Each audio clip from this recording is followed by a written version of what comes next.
I packed my bag with the usual tools plus a few extras, deciding to take some air freshener along this time for good measure. Walking past people on the street with a bulging trash bag which stinks of pure death doesn't exactly leave much up to the imagination. Thankfully, I lived on the outskirts of a fairly large city, offering me ample opportunity to scour the streets for fresh fur.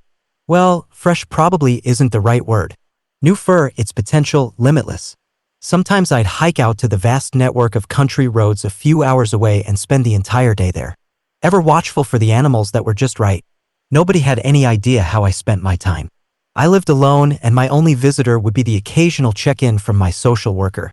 She was a dreary young woman with shoulder-length blonde hair and a cute little mole on her cheek. She seemed worn out by the job. Her demeanor became grayer with each court-mandated visit. I, on the other hand, felt empowered by her company. There was no affection in our interactions. They were dry, painfully formal exchanges as ball-shriveling as any conversation I've ever had with my parents. But something about her presence was comforting. The seclusion from the outside world had made me so desperate that seeing her pull up in my driveway for her 20-minute-long appointments would make my heart skip. I was enamored. So I started thinking about how I could make her notice me, really notice me. I arrived back at the house just as it was getting dark. Nobody had seen me this time, and I was happy with the night's haul.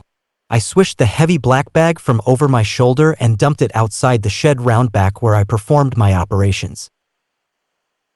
I slid the key into the rusty padlock before dropping it by the door, then I reached inside and equipped my surgical mask and the newish pair of heavy-duty kitchen gloves I just bought a day or two prior, already stained a dark red color. I probably should have been washing them after each surgery, but I suppose hindsight is 20/20. I was mid-transformation when the doorbell I'd connected up to the small shed rang loud. Startled, I piled everything on the workbench along with my mask and gloves into the deep open drawer below and hurriedly put the padlock back on the door. I hustled around the outside of the house to see a police car parked on the street. Shit, I thought. What now? The officer was a short, older man. Fat, too. The type of cop you see and wonder how they ever made it past the training in the first place. His eyes locked with mine as I slowly closed the distance. Evening, officer. I called over, trying to seem casual. He looked me up and down and shot me a suspicious look. Everything all right tonight, sir? What the hell does this pig want? I seethed internally, annoyed that my important work had been interrupted. Oh yeah, absolutely. Never been better. Why? You've got blood on you. Care to explain that? I really should be more careful. I'll have to invest in some coveralls next time I'm at the store. That? Oh yeah, my buddy and I were driving home after some fishing and we hit a deer. I had to finish him off. I'm squeamish, but my friend's even worse, so I really didn't have a choice, did I? Couldn't exactly let the poor thing suffer, now could I? I let out a nervous laugh that I was trying to keep contained, hoping maybe the cop would join in. He didn't. Luckily, though, he seemed to buy the story and proceeded to remove a small notepad from his back pocket. A sheen of sweat glistened across its glossy cover in the moonlight. Well, I won't take up much more of your time, sir. I just have a few questions I've been asking everyone in the neighborhood. As you've probably heard, we've had some disappearances in town recently. Seen any suspicious persons hanging around? Anything out of the ordinary? The cop clicked his pen, turned to a fresh page, and prepared to take notes. Well, I've seen some shady-looking cars roll by over the last couple weeks. Gangs or drug dealers probably. Or drug gangs. Think they could have anything to do with it? The cop raised an eyebrow and lowered his sunglasses, which were still on for some inexplicable reason even though it was dark out by that point. He snapped his notebook closed without writing anything, and with one last up and down glance and a "You have a good night now, sir," he hopped back into his squad car and sped away. I felt so tired. Work could wait until morning. I was on the cusp of finishing my masterpiece, and it couldn't be perfected through fatigue.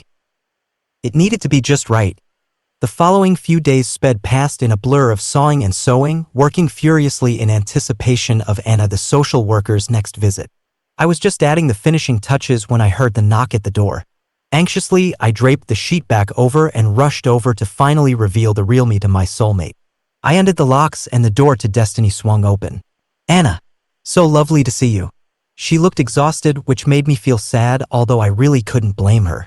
I can only imagine the creeps a girl like her must have to deal with every day. I'd probably be more than a little jaded myself in her position. Samuel, you're looking, well? Have you been taking your medication? The word well rolled off her tongue like it stung to say, and I began to question whether I was doing the right thing. She was beautiful, sure. But was she truly the one? I ignored those doubts and I invited her in. Well, have you? You know how important it is that we stay on top of this.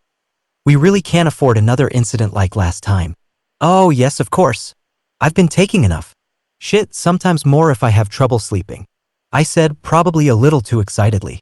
She was clearly already zoning out before I even finished my sentence, and I could tell she wasn't planning to stay for her usual quarter-hour play date. You know, I've been working on something really hard lately. I'd love it if you'd take a look and let me know what you think. Hell, I think I could even make it into one of those fancy art exhibits down at the museum. She cleared her throat, and with her voice softening slightly, she replied wearily, "That's great, Samuel. Really? I think that's a very constructive way that you've chosen to express your emotions. I read in your report about how while you were in the hospital you were very involved in the art program. I'm glad you're keeping up with that. I'm sure your work is great, but I really have to get going. I have another meeting scheduled in 10 minutes and the traffic is." My heart shriveled, but my resolve held strong. I tried not to let her see how much she had hurt me. "Oh, okay. If you really have to get going, I'll walk you out."